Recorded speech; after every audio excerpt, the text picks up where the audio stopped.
रामविलास शर्मा ने अपने राजनीतिक जीवन का पहला चुनाव जनता पार्टी की टिकट पर 1977 में लड़ा, लेकिन वो चुनाव हार गए और दूसरे नंबर पर रहे। और ये 1977 का वो दौर है जब इमरजेंसी के बाद इंदिरा गांधी की पूरे देश में फजीहत हो रही थी, लेकिन रामविलास जी उस समय यहां नहीं जीत पाए। लेकिन जैसे ही भारतीय जनता पार्टी बनी 1980 में, वो भारतीय जनता पार्टी के जो संस्थापक नेता हैं उनमें रामविलास शर्मा का नाम है।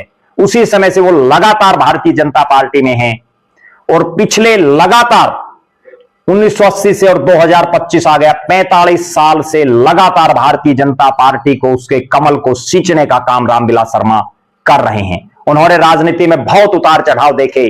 पहला चुनाव हारने के बाद उन्होंने उल्टा मुड़ करके नहीं देखा और लगातार 4 चुनाव जीते, 1982, 1987, 1991 और 1996। चौधरी बंसीलाल की सरकार में वो बड़े पावरफुल मंत्री भी बने।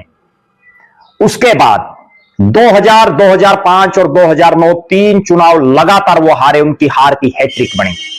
लेकिन 2014 में उनकी किस्मत फिर जागी और रामविलास शर्मा फिर से भारतीय जनता पार्टी की टिकट पर चुनाव जीते और मनोहर लाल खट्टर की सरकार में शिक्षा मंत्री बने, मुख्यमंत्री के दावेदार भी थे। भारतीय जनता पार्टी के कई सालों तक प्रदेश के अध्यक्ष भी रहे, पार्टी में बड़े बड़े दायित्व उनके पास रहे। प्रदेश अध्यक्ष रहते हुए उन्होंने भारतीय जनता पार्टी को हरियाणा प्रदेश में पहली बार अपने बलबूते पर सरकार में लाने का काम किया और मुख्यमंत्री के तौर पर उनका सबसे बड़ा और सबसे आगे नाम चल रहा था। ये अलग बात है कि मनोहर लाल खट्टर जी बाजी मार गए। 2019 में उनकी फिर हार हुई और 2024 में तो पार्टी ने उनके सामने ऐसे दिन ला दिए कि पहली बार भारतीय जनता पार्टी ने उनकी टिकट भी काट दी।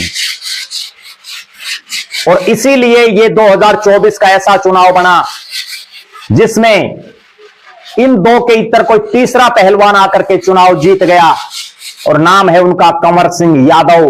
भारतीय जनता पार्टी के जिला के प्रधान भी रहे, पार्टी को समर्पित कार्यकर्ता हैं। वो ये चुनाव जीतने में कामयाब रहे।